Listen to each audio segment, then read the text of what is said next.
Hello world. 25 साल पहले मुझे यह जानकर आश्चर्य हुआ कि अंग्रेजी में औसत जापानी व्यक्ति की लिखावट औसत कनाडाई की तुलना में बहुत बेहतर थी। ऐसा क्यों था? जब मैं जापान चला गया और अपने बच्चों के होमवर्क को देखा तो मुझे जल्दी से एहसास हुआ कि क्यों। अपनी शिक्षा के दौरान उन्होंने 1000 से अधिक विभिन्न चीनी अक्षरों को लिखना सीखा। सालों से वे न केवल अलग अलग पात्रों को लिखने का अभ्यास कर रहे थे, बल्कि उचित स्ट्रोक ऑर्डर, साइजिंग और स्पेसिंग के साथ ऐसा कर रहे थे। इसमें वर्णमाला के 26 अक्षर शामिल हैं, या 52 यदि आप अपरकेस को एक अलग वर्ण मानते हैं। लेकिन स्कूल के बाहर कुछ जापानी बच्चे हैं जो सीखने से परे हैं कि कैसे अपने शुजी वर्ग में पात्रों को कॉपी और ट्रांसक्रिप्ट करना है। जापानी सुलेख की कला सीखते हैं। वे शोडो। मेरा नाम मासाहिरो सातो है।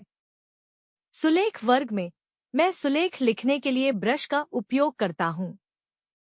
मैं सुलेख लिखने के लिए एक पेंसिल और एक बॉल पॉइंट पेन का उपयोग करता हूँ। मैं आमतौर पर सुलेख लिखने के लिए रोजमर्रा के उपकरणों का उपयोग करता हूँ। जापानी में हम हिरागाना और कटकाना का उपयोग करते हैं, कांजी और कभी-कभी अंग्रेजी। ऐसे कई शब्द हैं जिन्हें आपको सीखना है। केवल जो कांजी ही कई शब्दों का उपयोग कर सकते हैं जो एक पंक्ति से परे हैं। इसलिए जापानी स्कूली शिक्षा में शब्दों को सही और सटीक रूप से व्यक्त करना महत्वपूर्ण है और इसमें खूबसूरती से लिखना आवश्यक है।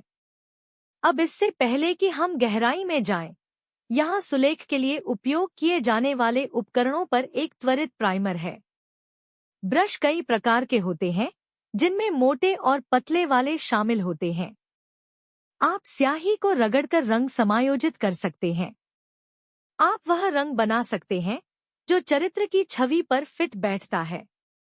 अब 2 प्रकार के लेखन हैं जिनके बारे में आप सुनेंगे, शोजी या शोशा और शोरो। अंग्रेजी में वे अक्सर दोनों सुलेख के रूप में अनुवादित हो जाते हैं, लेकिन मैं सेंसेई को मतभेदों को समझाने दूंगा। प्राथमिक और जूनियर हाई स्कूलों में हम शोशा शब्द का उपयोग करते हैं। हाई स्कूल में हम शोडो शब्द का उपयोग करते हैं। क्या अलग है कि शोशा में यह जापानी और जापानी शिक्षा में खूबसूरती से और सही ढंग से लिखने के बारे में है। यह उद्देश्य आधारित शिक्षा में बनाया गया है। शोडो हाई स्कूल की कला है।